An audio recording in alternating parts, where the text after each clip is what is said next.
Kansubire nti nomwasibye bulungi yonna gye musinziira okubeera nga mumpuliriza mujabaleko gyonna gye mutuusako engalo basasirako mmwe abayita mu bizibu eby'enjawulo mbasanyukirako mmwe abatuuse ku buwanguzi mwabakuziza amazaalibwa olunaku olwaleero mbaagaliza amazaalibwa amalungi ag'essanyu mwabafiiriddwako abantu bammwe ensamyo gy'abagenzi katonda agiwummuza emirembe agiramuze ekisagumye emitima abaka ab'enganda saakaati n'ab'emikwano mumbeja Aisha Nasolo gegange butereevu mba ntuuse okubeera nga ate nkutuusaako ebigenda mu maaso mu ggwanga lyattu Uganda kyenkusaba kiri kimu subscribing atekako akadde olimo okubeera nga ate munange missing out updates yes naye nga si byangu n'akamu n'akeddagala waliwo ate musajja mukulu omu avuddeyo bw'atyo n'abaako ate Bwino gwatuwa ku Susan Makula bingi nnyo byayogedde ngenda kuba nkulekerako akatambi awo wansi ogende mu maaso n'okubeera nga ate okekkaanya tetumanyi butuufu bwa nsonga zino oba ddala bye yagenze mu maaso n'okubeera nga ate ayogera bituufu oba yabadde munnange asala mugambo naye nga byo si byangu n'akamu n'akeddagala tutottoledde obuvo n'obudde bwa Susan Makula bwonna gye batandikira ne Pastor Bujingo saaka ate n'ebirala kwegamba ye alaze nti Susan Makula amumanyi nnyo okusinga omuntu omulala yenna sigenda kubeera nga ate mbako n'ekyennyongerezaako okujjako okubeera nga ate nkulekerako obutambi buno naawe munange otuwe ku comment yo awo wansi mu comment section osanga mu bawuliriza bange mulimu ate oba oliawo oyo mukwano gwa Susan Makula amuli ennyo ku lusegere oba oliawo omuntu yenna alina gwe yasoma naye ng'asobola ovaayo n'atugamba oyo omusajja munnange alimba oyo si ye Susan Makula gwageze mu maaso n'okubeera nga ate munnange ayogerako amuwaayiriza oba munnange tamuwaayiriza Susan Makula oli bwambuuza Susan Makula yaani munnyonnyola omuntu kyekyo kyengenda okwogera kyekyo Susan Makula ye muntu alina ekikolimo okusookera ddala Susan Makula alina kasi bakita kasi Susan Makula ye muntu alina ekikolimo okuva ewaka ewaabwe waliwo ekikolimo ekiri mu nnyumba yaabwe maama we tamwagala tebakwatagana ekikolimo kiri mu nnyumba tekiri ku muntu omu nze bwe ndaba Susan Makula ne Bagandabe bonna babazaalibwa mu maama omu okaaba amaziga ne Susan Makula gwalinga wabadde approvinze akoleki atuuke abulule banne ate nolaba nga kiganye Susan Makula kyekisookera ddala alina ekikolimo second Susan Makula ye muntu kati noonya ekintu ekimujjamu ekitamuwewula obutamussa nga mulekayo waggulu Susan Makula ye muntu asembayo okusinkana gwolina osembayo okusinkana mu bulamu bwo banga mwana bw'oyogera ekyo banga agamba nti ne mukulu Alozias niyonzima Bujingo teyategeera kyatutte nti wano waali yeevuma kyeyatwala teyategeera kyatutte bambi anti ebiseera ebisinga gwe atamuli kumpi naye gwe amuliko okumpi naye atamwagalangako tomanya kiri muntu Abaganda bagamba atamusuza atamanya bwanyampa yamutende gonjebwa kakati Susan Makula ye muntu akugamba nti kali kaveera ng'okalaba kaki kaveera naga nti kabisettoyi nga kabisentaana nagamba twasimentinzeko yitako ayogera nga ategeeza bbi webale nnyo mugezi nnyo mu kulya olukwe mugezi nnyo mu kupanga emipango emibi actually singa onfunira abantu banna nga baga nti Susan yabatuusizza we bali obulungi abakozi obulungi obutagambika gwe mpayaaba mu Uganda yonna ne mu famire yonna kabe Baganda kati mu Baganda bempayo babiri anti sibamanyi gwe ganda obanoonye genda n'ekyebando we bali gwe n'omonoonya bagamba akawala nze ebbanga lyesinza okumulaba mulabye alina oyo anti Susan bwe nakwata essimu ogenda okugjako ssente kye nasooka okukola kulaba message esindise ssente yani essimu yani ngenda okulako niyonzima Alozias Bujingo koze okay ye niyonzima ero lireke osima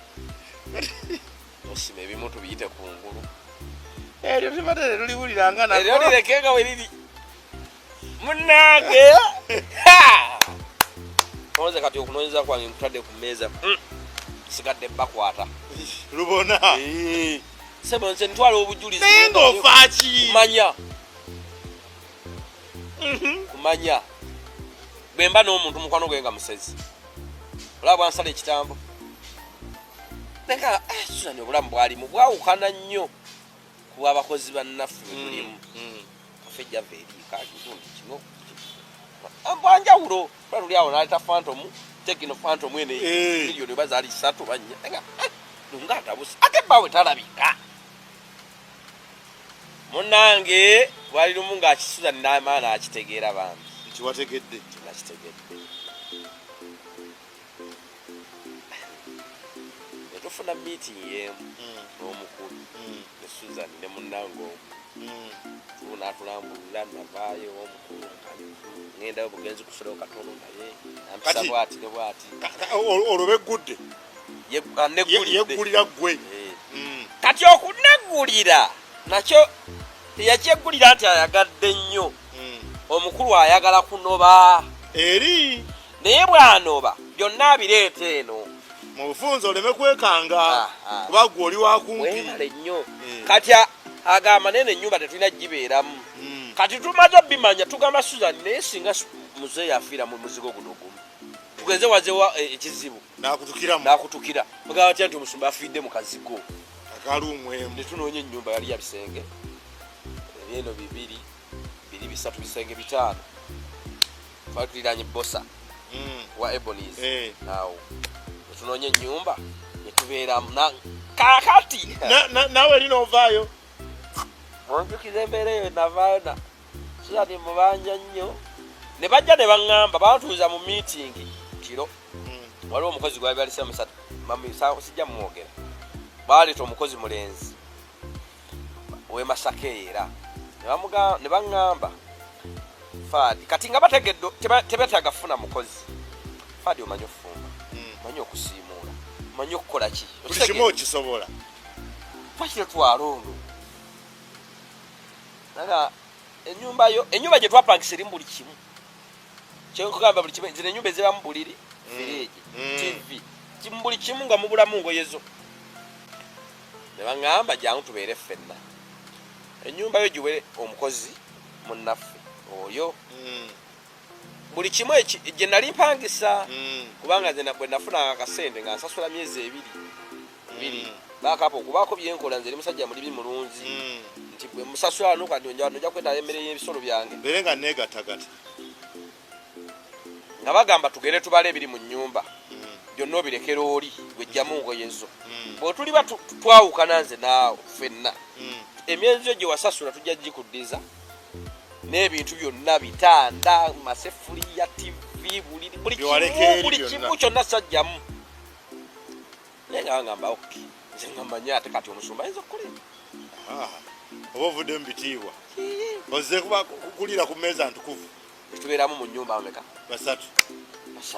nitutandika okwetaaya ng'era agenda bunzeeyo agendayo eri olwokubiri n'asulayo tebinnamanyika olwo abamanyimu ab'omunda mwekka gwe ne mukyala ne munnange owokubiri gwe saayingiza nnyo mu mboozi twali 3 ng'abakozi twali 3 oli munne muka munyalwanda munnange byo omukulu nga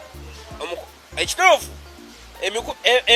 enteekateeka zonna naziraba naziwulira naye saawa nga magezi walimu walabanga nti kino si kituufu kakati zaako kino ng'omukyala masaki ye pulana zaako kino kati genda ku kituuti kati gamba tebyadala ku bakyaki abantu wali bwe bamukyawa bamugoba ku kituuti kati zaako kino kati omwana ono todamuwayo school fees ono naye nga nze so amagezi ngira bugizi ki gwe gwonna omuzannyo mubale ng'omukyala ye master plan akajja olunaku kemanya ebyokubba ettaka byali bifu ate kakati bujingo wabanga asobola okwewakana Susan mu kkooti nti sinnakwanjula ng'enkeera yadde atugambye nti nno ngenda kwanjula wa mwami Kisembo baatuyisa abantu batono kati gwe ngamba otya nti omwesiga ebyokubba ettaka byali bifu kaali kakodyo kakugoba tedi kuki akyayibwe abantu Susan ayanirizibwe ng'omununuzi ebyo byonna tebinnamanyika pulani ekyabagika n'omukulu tannanoba naye ng'akiika akiika lwakubiri kati lwakubiri n'aga akansitule lumu n'agenda n'anoba bintu masaati busenya bukisa n'abizinga mu kateni najja abatokomenaawo ala wanyumawo okoma abadde kinaawo kati muba muli awo ng'omutaka atabye nentwala gaggada yagenda kusanga 5 nga tumaze oli ekyeggulu awo n'agenda n'atutte mu ggalawo n'agenda n'anoba kaddemu so yateekateeka olunoba mu ggalawo n'agenda n'anoba olunoba sinziku nabyeta ebintu bye mu kateni masaati biki olowooza kati ebintu na tebiri mu nsaasi gwe mukulaba okwo ebbanga lyewamala ne Susan tewawulirako olunaku nti yali agenzeko mu banyenyandege manyi mulamu ensena obulaba fenna tetuyita kasozi nakayirindi olunaku lugenda kukya ku makya nga nze ayagala owaguza